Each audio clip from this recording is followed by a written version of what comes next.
this is FaZe and welcome back to my channel. Amazon just recently released their all-new 11th generation entry-level Kindle, which is also their most affordable ebook reader. And this 2022 model is a pretty decent upgrade when you compare it to the 2019 version, thanks to three things: better display, additional storage, and longer battery life. Last week, I did a video unboxing the new Kindle in both the denim blue and black colors. If you want to check that unboxing out, be sure to click the link above or in the description below. I showcase both the colors and give you my thoughts on them. Now that I've been using this Kindle quite extensively over the past few days, I'm here with my review. Now, when you look at the new Kindle, you'll notice that it looks and feels pretty much the same as the previous generation, but just a hair smaller and lighter. It's not really that noticeable, and it's still the same simple matte plastic device with a 6-inch e-ink screen framed by a raised bezel. Now, if you put them side by side, you wouldn't really know which one is the new one or the previous one.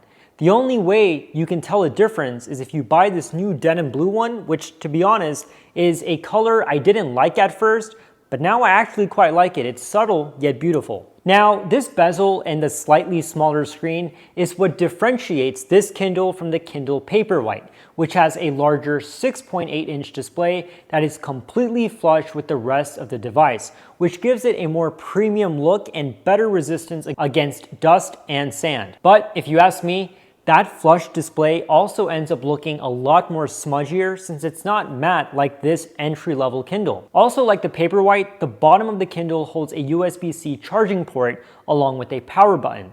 I'm so glad that Kindles are finally going in that USB-C direction. It was much needed. So that's pretty much it from the exterior point of view. The biggest upgrade, however, is on this Kindle's e-ink screen. Just like the Kindle Paperwhite, it has a pixel density of 300 pixels per inch, which is almost double that of the 2019 model, which had 167 pixels per inch. So what that means is that there are more pixels packed into the display, which makes the text much more sharper. Have you noticed a pattern here? I keep saying the phrase just like the Kindle Paperwhite, and I'm saying that with a purpose. Because to be honest, while I was using this new Kindle for the past few days, it feels a lot like the Kindle Paperwhite.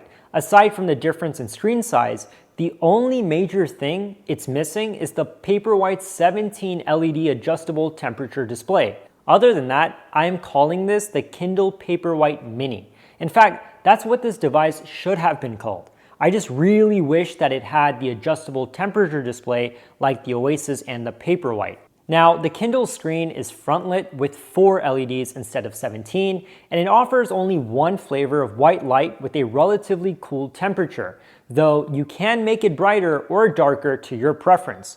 Personally, I love the warmer white balance range produced by the Paperwhite to be more natural looking and soothing to the eyes, especially when I read in the dark or at night.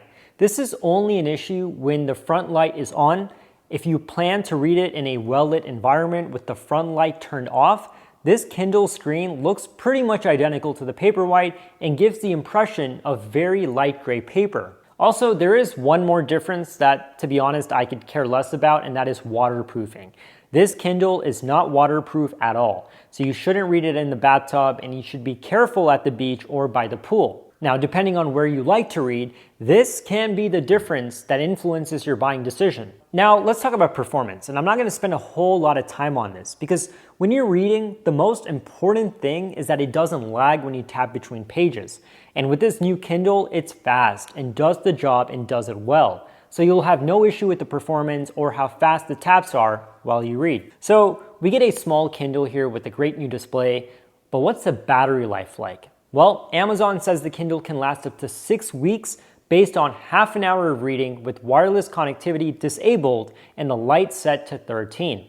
This is clearly a nice boost from the previous Kindle's 4 weeks under the same conditions, but it still doesn't quite match the Paperwhite's 10 weeks. And to be honest, I could care less about that. Because ultimately, how long the Kindle will last on a charge will change depending on your front light and wireless settings, as well as how much you read. Regardless, with battery life measured in weeks and the ability to charge the Kindle to full in as little as 2 hours, you probably don't need to worry too much about battery life no matter which model you get. Also, you don't get wireless charging with the Kindle like you do with the Paperwhite, but once again, that doesn't make a big difference if you ask me. Now, it's been a minute since I've used an entry-level Kindle because I've usually alternated between the Paperwhite and the Oasis.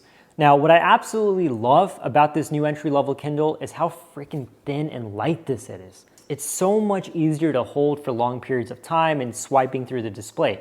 It's even a lot more pocketable. Yes, the display seems a little on the cooler side when you compare it to the Paperwhite and Oasis, but it's not really a deal breaker. Though I so wish that they did include a temperature adjustable display. I would have not minded paying a little more, but then again, this is where the question comes. Is it worth getting this small Kindle or paying a little more and getting the Paperwhite, which has a larger display with adjustable lighting, wireless charging, waterproofing, and more LEDs?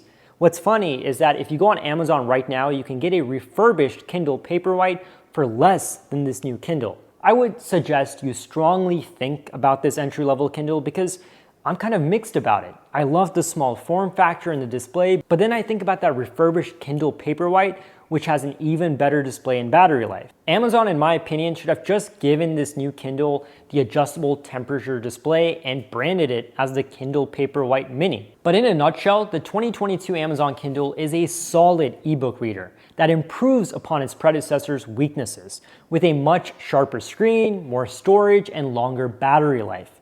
If you're simply looking for a high-quality ebook reader around the $100 range, then this Kindle is something I highly recommend. That said, if you're willing to spend an additional $40 or getting a refurbished model that will come at the same price as this entry-level Kindle, then look into the Kindle Paperwhite, because that's my #1 choice thanks to its bigger screen, adjustable front light, color temperature, and waterproof design. But at the end of the day, I want to know your thoughts. Which Kindle do you own or want to buy next? Think it's smart to get the Paperwhite instead? Comment below and let me know. Till then, be sure to give this video a thumbs up and subscribe to my channel if you haven't already, and I will see you next time.